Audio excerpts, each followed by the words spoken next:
Hello everyone, and welcome back. As you can see, the postpartum hairstyle is in. It needs a few pieces. I ran out of hair, but that's okay. We're still giving looks today. Postpartum hairstyles are important because don't nobody want to be dealing with their hair when they got a newborn. So this is going to carry me with today is December, don't quote me. It's November 30th. Jesus help me. It's November 30th and my due date is December 8th. And this hairstyle is going to take me all the way up to February 1st. So that's that on that. But again, welcome. For those of y'all who don't know me, my name is Reagan. I am a personal stylist located out of Philadelphia. I usually make content sometimes on YouTube. I'm more so Instagram heavy. But if there's ever a topic like today's topic that requires a lot of elaboration, then I will take my time and make a YouTube video. So without further ado, I am going to go ahead and just get into my self-care routine that has worked out for me during my pregnancy. I am at the tail end of my pregnancy. So tomorrow will be a full week away from our scheduled C-section. I am sharing this video because nothing, and I mean nothing, prepared me for this journey. No amount of YouTube videos, no amount of people talking to me about their pregnancy, nothing prepared me for my version of pregnancy. And that's the thing that I think we all tend to forget. Even if someone does share their journey with you, like I'm going to today, it doesn't mean that you're going to go through the same thing. And then there's also, which I've figured out too, a lot of people out there who don't share the I can't even find the word, but the nasty side of pregnancy, if that's the best way I can put it. The side that is not so beautiful. Yeah, you hear like a lot of the same things, like vomiting and all that, but I definitely experienced a lot more uncomfortable, not so fairy tale like symptoms during my pregnancy that I haven't come across anyone who has openly shared this experience. And it's because, you know, it's I get it. My mentality is that it's best to share than to not share.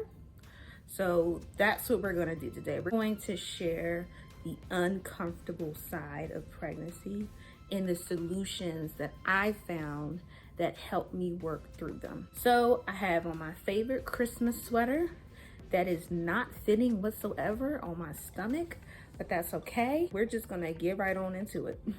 I'm gonna break this down each trimester. That's the best way for me to kind of make sure that I get in everything. All right, so let's go.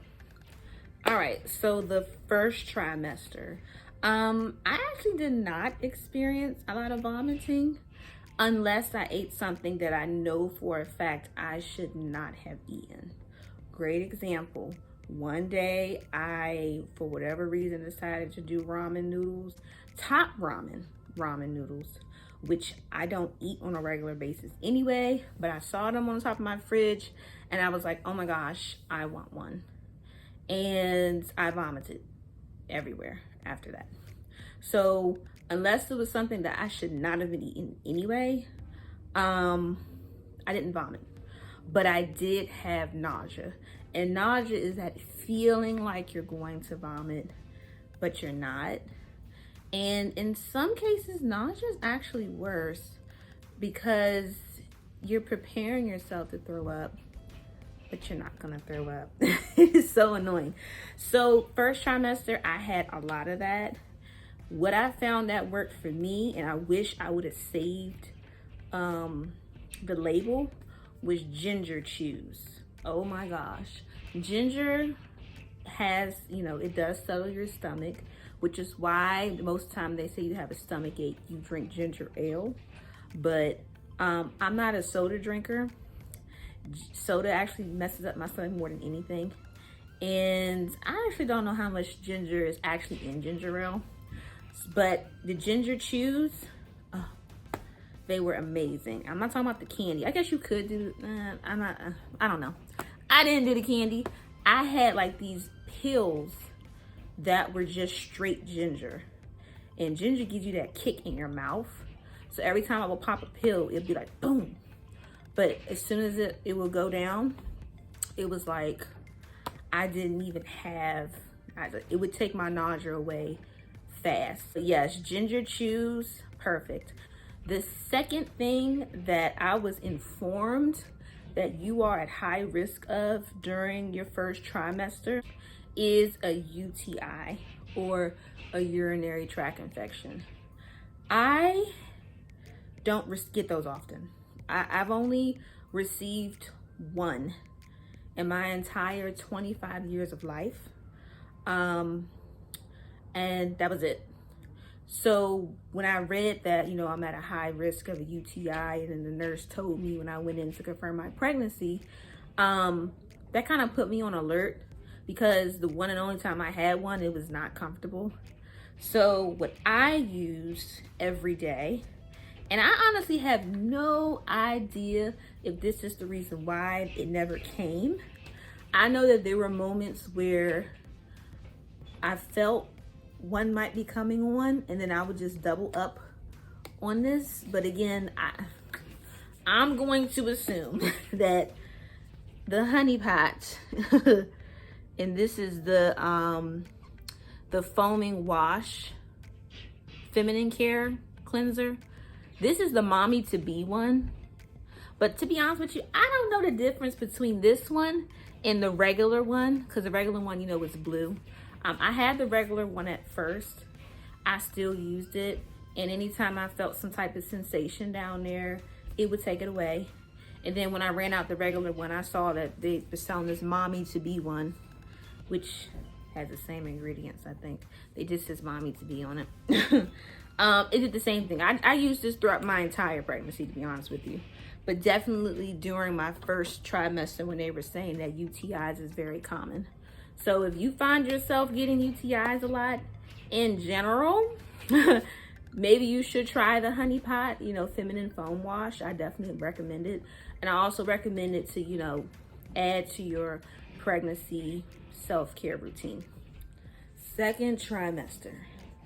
Oh my God, like, oh my God.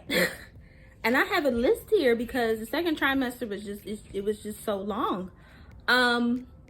They say your second trimester is when you receive your energy back.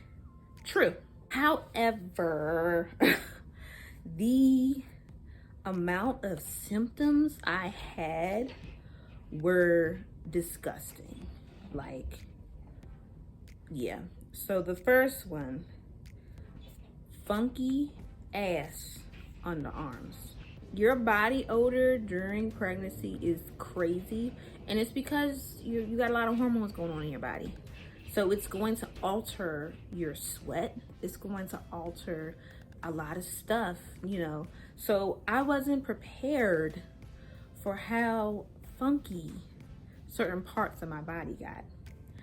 Underarms being one. I never really had underarm odor. You know, if I went a day and I forgot deodorant or something, unless I was profusely sweating, which I don't do that much either, I didn't really have a scent under my arm. But I found myself during pregnancy having it was terrible. It was terrible, and I was using native deodorant, and it wasn't working. Like, I would put on deodorant, and it would last for all of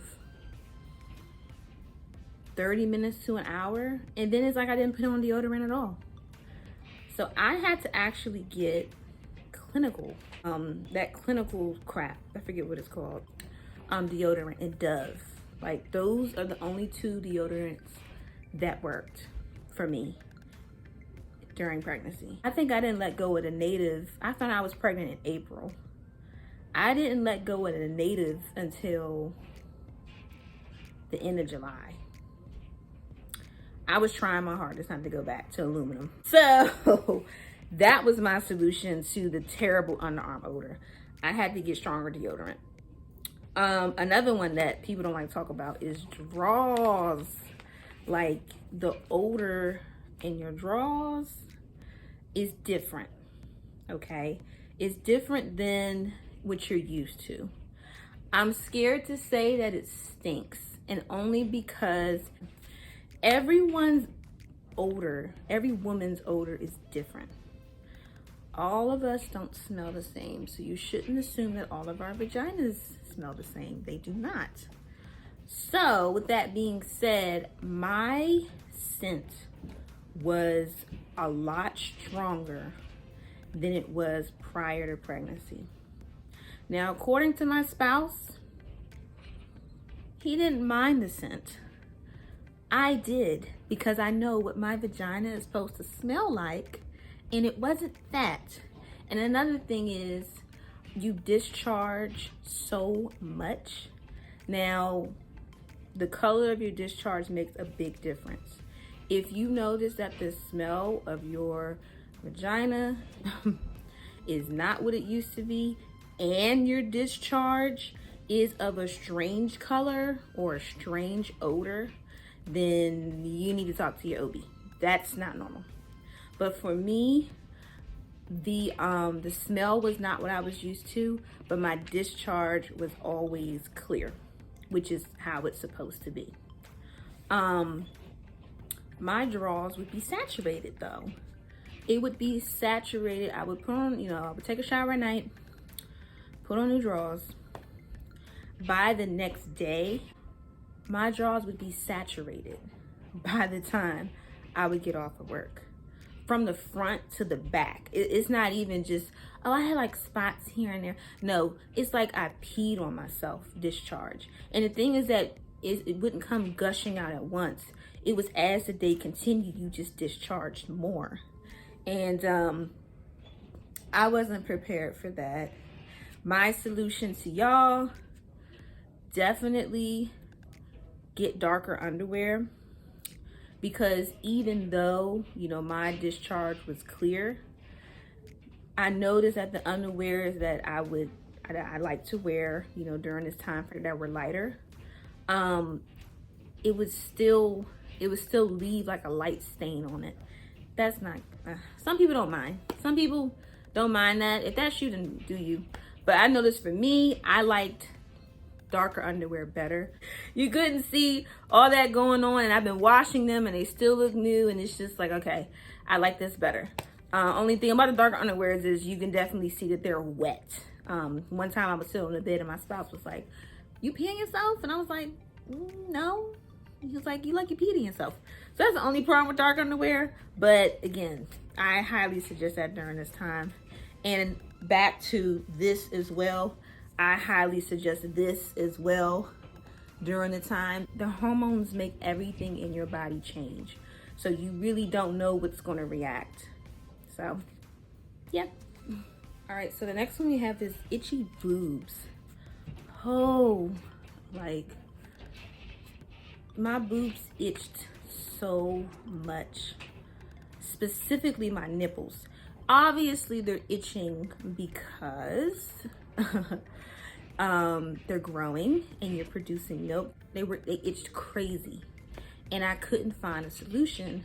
And after a while, they started to chap, and I'm like, okay, I'm not even breastfeeding yet, and I'm dealing with this chap situation. So my doula actually told me that they're just ashy. Just put some shea butter or coconut oil or something on them, and they'll be fine. Y'all, she was right. Palmer's cocoa butter kit. I'm gonna be honest with y'all. This was supposed to help with stretch marks and all that. It ain't do a damn thing for stretch marks. It came with this. It came with it's like a whole set that you can get. It does absolutely nothing but just keep you moisturized. I'm gonna be honest with y'all. But this is what I ended up using the tummy butter that came in a kit. I actually started using this for my nipples, and it was a godsend. Like, as soon as I put them on, they stopped chapping, they stopped itching, and apparently it's the same thing for when you start breastfeeding. Like, if you keep your nipples moisturized when you're breastfeeding, then, you know, you're less likely to deal with pain that comes with it. Also, if your baby is latched on properly, that helps too. So keep that in mind. My next thing, I look at my list here. Itchy stomach. So because your stomach is growing and it's expanding and it's stretching and all that, the same, you're gonna get itch. It's gonna itch there too. However, the solution that my doula came up with my nipples did not work for my stomach. I was putting this coconut oil on my stomach and it was still itching crazy. And I couldn't figure out why. It was itching ridiculous on my stomach. And then I actually ended up going to one of my OB appointments, and I was expressing to my nurse what's going on. She said, oh, well, here's a hack. At CVS, they have this foot powder. She said, it's medicated foot powder. She said, I know it says foot powder, but it works perfectly for your tummy. She said, it's talc free, which I noticed when I was trying to find this. I'm one of those people who will look online to make sure a store has something in stock before I go to the store. Or I know what aisle it's in before I go to the store, because that's just how much I don't like being outside. She said, it's the CVS brand medicated foot powder, talc free. And I was noticing when I was online looking for the powder that it was hard to find powder talc free.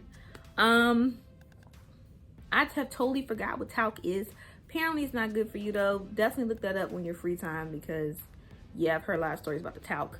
But finding talc free powder for me that day wasn't easy. So they had it, and it was like under $10. Talc free soothing foot powder. And what's going on, the moisture like the moisture on your tummy within your stretch marks is what's making it itch. So of course, what does powder do? Powder absorbs moisture. So that's why it worked. So every night I get in the shower, I come out, because that's when it itches the most, obviously, because it's extra moisture on there. I put powder right on it, I rub it around, and it doesn't itch for another 24 hours. So, crazy hack, but it doesn't work on my nipples. My nipples, fine with the coconut oil. My stomach, it has to be something that's going to absorb the excess moisture. All right, so my third trimester, I kind of got some more, I don't know. I started to develop more popular, more things that you hear on a regular. So one being swollen feet. Jesus. I thought you only got swollen feet if you had hypertension during pregnancy, but apparently you get swollen feet, period. Because I was not diagnosed with hypertension, and my feet to this day look absolutely terrible. I went from a size 10 in women to a size 11. Like, it blows my mind, and I pray to God that my feet go back down, because finding a size 10 is already a bitch, but finding a size 11 is going to be an even bigger bitch, because they don't make that many of them and they're always gone. Anyways, so when my feet started to swell bad, my solution, because thank God my first and second trimester was more so summer, spring entering into summer. So sandals, chill. Sandals were good. Now I'm in the winter time. Again, it is November. Now it's boot season. None of my boots, except for one pair that were slippers, honestly, has been able to fit. So we had to go invest into some Uggs, some minis, because again, when your feet are swelling, so does your calf, so does your ankles.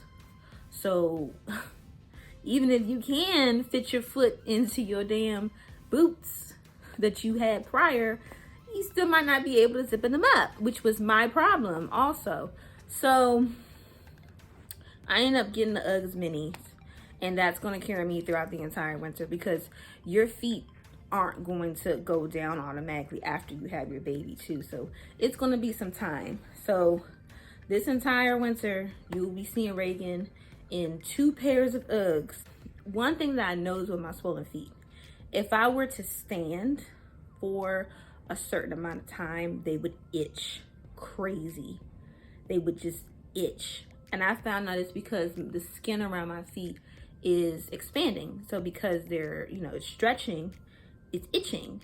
So from that little kit that Rashad bought me, that Palmer's coconut oil stretch mark kit. It's called massage lotion, and yeah, it says stretch marks, and I already told y'all it don't really work. But I use this on my feet. That's one thing I do use it on. I use it on my feet every night, and it helps that itchiness go away every time. So, yep. Ooh. So my next issue was acne, and I'm still dealing with that. I don't know if you can see this right here. Like, I am definitely, it looks mild on the camera right now, but for someone who wasn't used to acne at all before pregnancy, like maybe a bump or two, but not like a clusterfuck of bumps in one area, it was a lot, and it's still a lot for me to deal with. So, and this didn't happen until my 3rd trimester, that out of nowhere I had acne, and it wasn't going away. So like my usual treatment, you know, I washed my face, didn't go away. I was doing the benzoyl peroxide, found out later you're not supposed to be doing that. The little spot cream, you're not supposed to be doing that during pregnancy.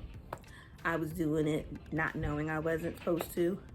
That was subsiding it, but it wasn't really working, because I've heard that hormonal acne is very different than non-hormonal acne.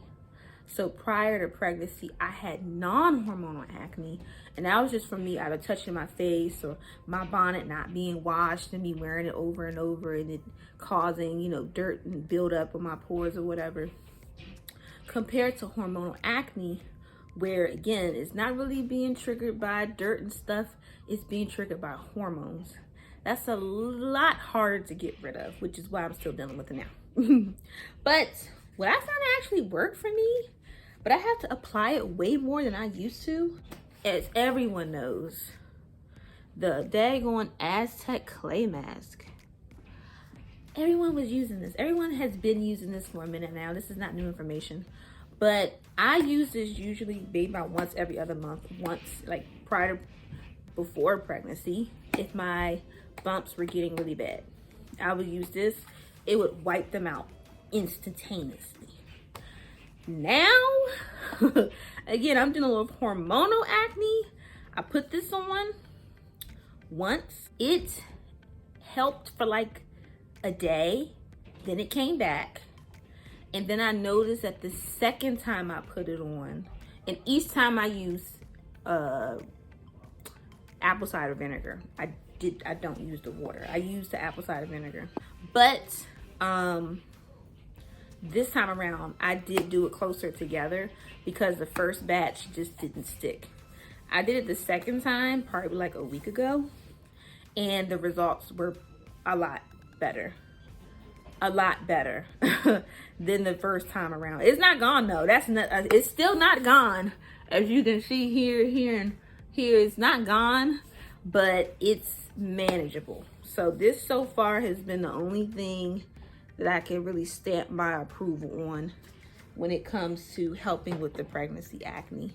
The rose water didn't work. The witch hazel didn't work. And again, and this is because we're dealing with a different type of acne here. So all my usual remedies that I be doing was a failure. So give it a try. You never know. And the last symptom that I experienced during my 3rd trimester, very recently, very recently, like 2 weeks ago recently, is stained teeth. Like, oh my gosh. And we're not talking about like yellow stained teeth. Like my teeth, out of nowhere, because it was like, it wasn't looking like this when I brushed my teeth the day before. I don't know what, I can't explain what happened, but we all know that when you're pregnant, the baby requires a lot of calcium that they take from different places if it's not enough in your diet. Ironically for me, I've always had a good level of calcium because I always make sure I include certain things in my diet. I'm very strict on that. But in this case, I don't know what the hell happened. All I know is I woke up one day and there was brown stains on my teeth. Brown. Yeah, like George Washington brown. And I was like, I was staring in the mirror and I was like, where did this come from? This literally wasn't there last night, because I brush my teeth every night. So I'm like, last night I was looking at my teeth and I did not see brown stains on them. And I was disgusted. One thing about me, like, honestly, this is the money maker. This entire area for me is my, what I'm the most vain about. As long as this is intact. And stained teeth is not it being intact, especially brown stained teeth. So I was like, yeah, let's figure this out fast. I do not like the bleach strips because I have very sensitive teeth already. So you might not know, actually, those bleaching strips, like the crest whitening strips, they erode at your enamel over time, and they take longer to see a turnaround. Because I used to try to use those when I was young because my mom was addicted to them, and I would have to consistently use them for like a certain amount of days in a row to even see a difference in my teeth. And I'm like, I just never felt good about it. I just never did. Then I did Smile Direct Club like a couple years ago, and they give you this teeth whitening UV light that you gotta do with this gel. That's too much going on. That also takes a while to see a result over time. So what I was always taught growing up from my dad, baking soda. And to me, all baking soda is the same, whether it's Arms and Hammers or not. This is the Aldi brand baking soda. Yeah, buddy. And FYI, just a warning. Baking soda tastes terrible. It tastes absolutely horrific.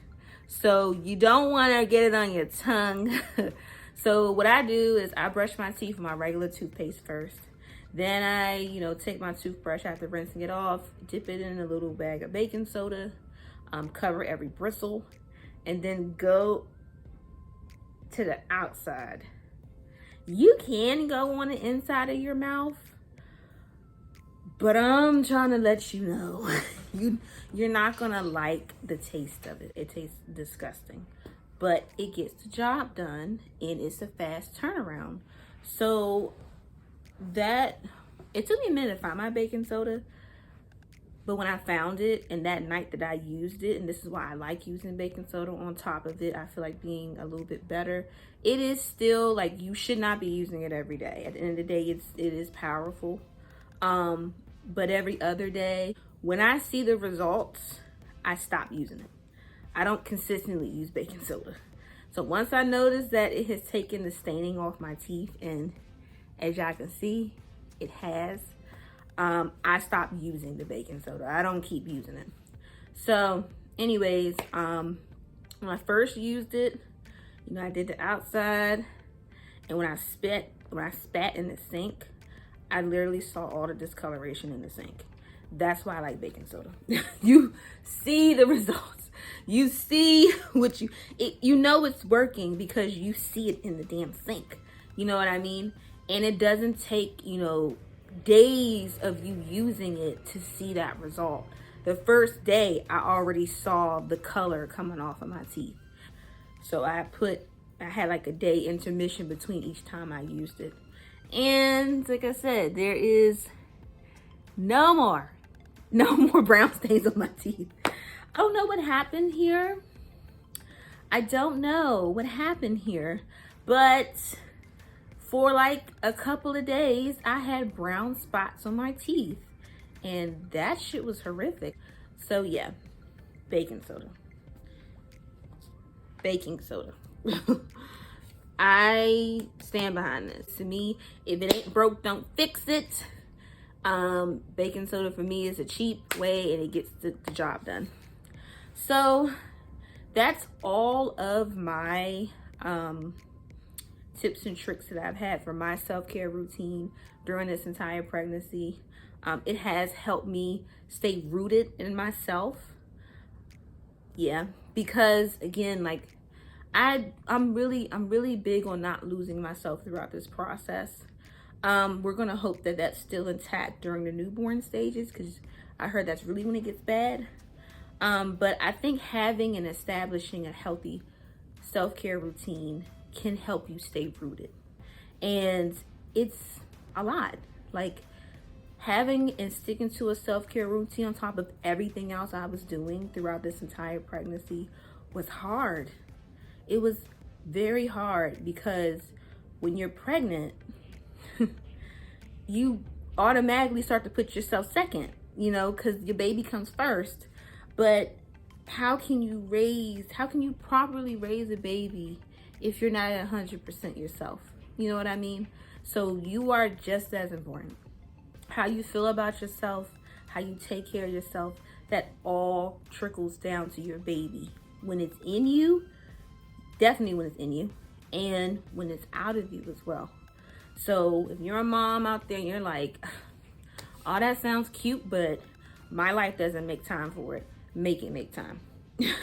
Make your life make time for a self-care routine, because you don't want to be stressed out during your pregnancy. You don't want to be stressed out afterwards. You don't want to be a stressed out parent in general. Who wants that? Who wants that? So if you can do one or two things that can lessen that load for you, then do it. Find the time to do it. So yeah. Again, that's all I got for y'all today. Hopefully you enjoyed it. Definitely subscribe. I do not have a schedule for YouTube videos. It is whenever I feel like it. I tell people that all the time so that you're not sitting there waiting for something. But I'm very much more active on Instagram than anywhere else. So check me out. Subscribe if you want. And thanks for listening. Have a good one.